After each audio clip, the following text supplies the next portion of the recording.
Dear friends, when the Free Railway Engines was first published in May 1945, a foreword to it was probably not considered.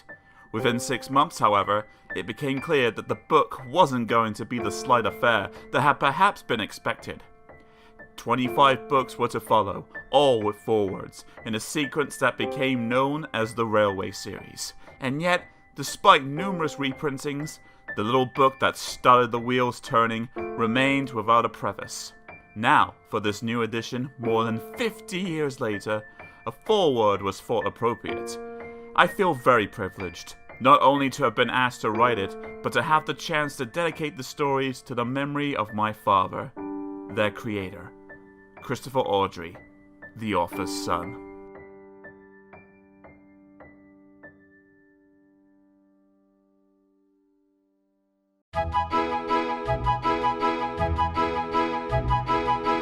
The Railway series.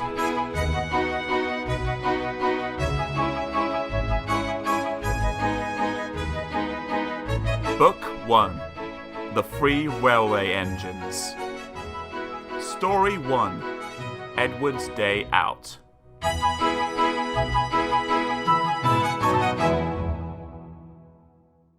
Once upon a time, there was a little engine called Edward. He lived in a shed with 5 other engines. They were all bigger than Edward and boasted about it. "The driver won't choose you again," they said. "He wants big, strong engines like us." Edward had not been out for a long time. He began to feel sad. Just then, the driver and fireman came along to start work. The driver looked at Edward. "Why are you sad?" he asked. "Would you like to come out today?" "Yes, please," said Edward. So the fireman lit the fire and made a nice lot of steam. Then the driver pulled the lever and Edward puffed away. "Beep, beep," he whistled. "Look at me now." The others were very cross at being left behind. Away went Edward to get some coaches. "Be careful, Edward," said the coaches. "Don't bump and bang us like the other engines do." So Edward came up to the coaches very, very gently, and the shunter fastened the coupling. "Thank you, Edward," said the coaches. "That was kind. We are glad you're taking us today." Then they went to the station, where the people were waiting. "Beep, beep," whistled Edward. "Get in quickly, please." So the people got in quickly, and Edward waited happily for the guard to blow his whistle and wave his green flag. He waited and waited. There was no whistle, no green flag. "Beep, beep, beep, beep. Where is that guard?" Edward was getting anxious. The driver and fireman asked the station master, "Have you seen the guard?" "No," he said. They asked the porter, "Have you seen the guard?" "Yes, last night," said the porter. Edward began to get cross. "Are we ever going to start?" he said. Just then, a little boy shouted, "Here he comes!" And there the guard was, running down the hill with his flags in one hand and a sandwich in the other. He ran onto the platform, blew his whistle, and jumped into his van. Edward puffed up. He did have a happy day.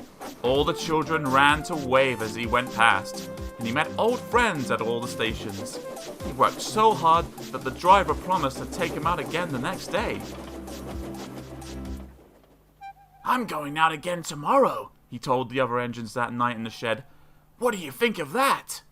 But he didn't hear what they thought, for he was so tired and happy that he fell asleep at once.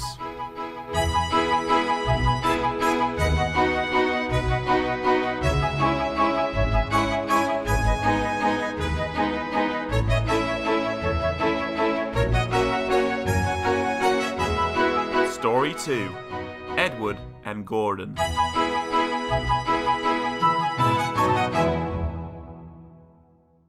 One of the engines in Edward's shed was called Gordon. He was very big and very proud.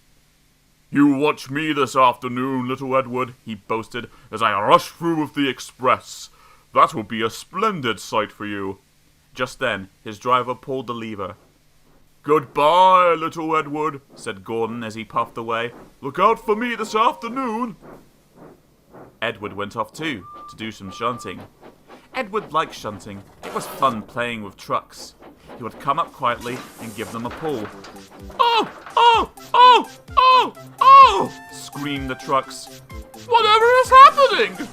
Then he would stop, and the silly trucks would go bump into each other. "Oh! Oh! Oh! Oh!" they cried again. Edward pushed them until they were running nicely, and when they weren't expecting it, he would stop. One of them would be sure to run onto another line. Edward played till there were no more trucks. Then he stopped to rest. Presently he heard a whistle. Gordon came puffing along, very slowly and very crossly. Instead of nice shining coaches, he was pulling a lot of very dirty trucks. "A goods train! A goods train! A goods train!" he grumbled. "The shame of it! The shame of it! The shame of it!" He went slowly through, with the trucks clattering and banging behind him. Edward laughed and went to find some more trucks. Soon afterwards, a porter came and spoke to his driver.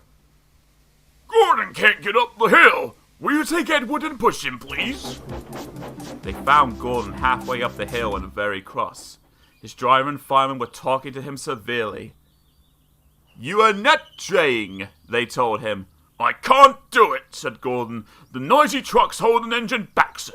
If they were coaches, clean, sensible things that come quietly, now that would be different." Edward's driver came up. "We've come to push," he said. "No use at all," said Gordon. "You wait and see," said Edward's driver. They brought the train back to the bottom of the hill. Edward came up behind the brake van, ready to push. "Beep, beep, I'm ready," said Edward. "Hoop, hoop, no good," rumbled Gordon. The guard blew his whistle, and they pulled and pushed as hard as they could. "I can't do it! I can't do it! I can't do it!" puffed Gordon. "I will do it! I will do it! I will do it!" puffed Edward. "I can't do it! I will do it! I can't do it! I will do it! I can't do it! I will do it!" they puffed together. Edward pushed and puffed and pushed as hard as ever he could, and almost before he realized it, Gordon found himself at the top of the hill.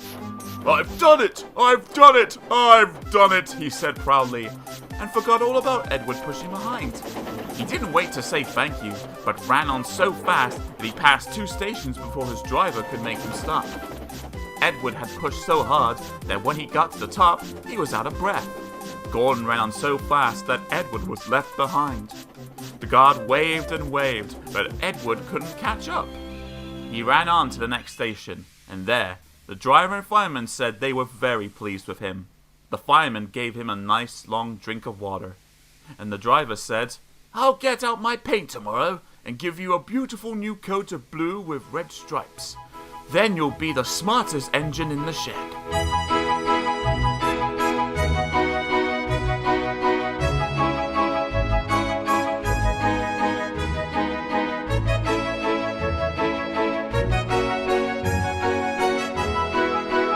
Story 3.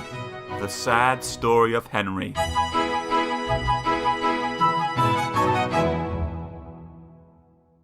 Once an engine attached to a train was afraid of a few drops of rain.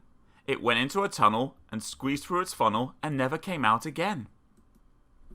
The engine's name was Henry. His driver and fireman argued with him, but he would not move. "The rain will spoil my lovely green paint and red stripes," he said. The guard blew his whistle till he had no more breath and waved his flags till his arms ached. But Henry still stayed in the tunnel and blew steam at him. "I am not going to spoil my lovely green paint and red stripes for you," he said rudely. The passengers came and argued too, but Henry would not move. Sir Topham Hatt, a director who was on the train, told the guard to get a rope. "We will pull you out," he said, but Henry only blew steam at him and made him wet. They hooked the rope on and all pulled, except the fat director. "My doctor has forbidden me to pull," he said. They pulled and pulled and pulled, but still Henry stayed in the tunnel. Then they tried pushing from the other end. The fat director said, "1, 2, 3, push!" But he did not help. "My doctor has forbidden me to push," he said. They pushed and pushed and pushed, but still Henry stayed in the tunnel. At last another train came. The guard waved his red flag and stopped it. The 2 engine drivers, the 2 firemen, and the 2 guards went and argued with Henry. "Look, it has stopped raining," they said. "Yes, but it will begin again soon," said Henry. "And what will become of my green paint with red stripes then?" So they brought the other engine up, and it pushed and puffed and puffed and pushed as hard as ever it could. But still, Henry stayed in the tunnel. So they gave it up. They told Henry, "We shall leave you here for always and always and always." They took up the old rails, built a wall in front of him, and cut a new tunnel. Now Henry can't get out, and he watches the trains rushing through the new tunnel. He is very sad because no one will ever see his lovely green paint with red stripes again. But I think he deserved it. Don't you?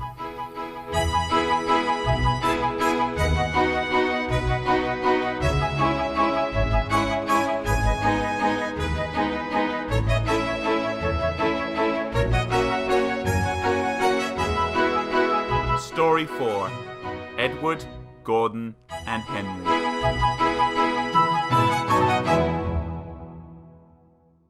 Edward and Gordon often went through the tunnel where Henry was shut up. Edward would say, "Peep, peep, hello!"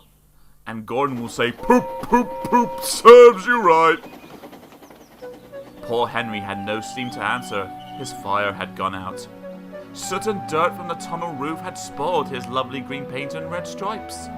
He was cold and unhappy and wanted to come out and pull trains too.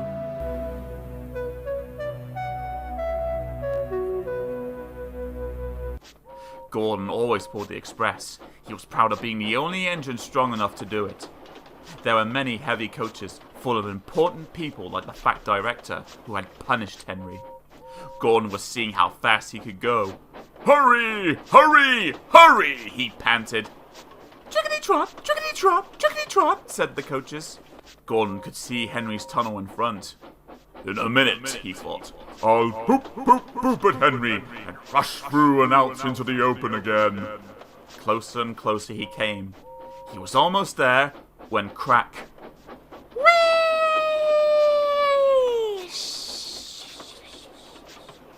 He was in a cloud of steam and going slower and slower. His driver stopped the train. "What has happened to me?" asked Gordon. "I feel so weak." "You've burst your safety valve," said the driver. "You can't pull the train anymore." "Oh dear," said Gordon. "We were going so nicely too. Look at Henry laughing at me." Gordon made a face at Henry and blew smoke at him. Everybody got out and came to see Gordon. Said the fat director. "I never liked these big engines. Always going wrong. Send for another engine at once." While the guard went to find one, they uncoupled Gordon and ran him on a siding out of the way. The only engine left in the shed was Edward. "I'll come and try," he said. Gordon saw him coming. "That's no use," he said. "Edward can't pull the train." Edward puffed and pulled and pulled and puffed, but he couldn't move the heavy coaches. "I told you so," said Gordon rudely. "Why not let Henry do it?" "Yes," said the fat director, "I will." "Will you help pull this train, Henry?" he asked. "Yes," said Henry at once. So Gordon's driver and fireman lit his fire. Some plate layers broke down the wall and put back the rails. And when he had steam up, Henry puffed out. He was dirty, his boiler was black, and he was covered with cobwebs. "Oh, I'm so stiff! Oh, I'm so stiff!" he groaned. "You'd better have a run to ease your joints, and find a turntable," said the fat director kindly. Henry came back feeling better, and they put him in front. "Beep, beep," said Edward. "I'm ready." "Beep, beep, beep," said Henry. "So am I." "Pull hard, pull hard, pull hard," puffed Edward. "We'll do it, we'll do it, we'll do it," puffed Henry. "Pull hard, we'll do it, pull hard, we'll do it, pull hard, we'll do it." They puffed together. The heavy coaches jerked and began to move, slowly at first, then faster and faster. "We've done it together! We've done it together! We've done it together!" said Edward and Henry. "You've done it, hooray! You've done it, hooray! You've done it, hooray!" sang the coaches. All the passengers were excited. The fat director leaned out the window to wave to Edward and Henry, but the train was going so fast that his hat blew off into a field where a goat ate it for his lunch. They never stopped till they came to the big station at the end of the line. The passengers all got out and said, "Thank you," and the fat director promised Henry a new coat of paint. "Would you like blue and red?" "Yes, please," said Henry. "Then I'll be like Edward." Edward and Henry went home quietly, and on their way, they helped Gordon back to the shed. All three engines are now great friends. Wasn't Henry pleased when he had his new coat?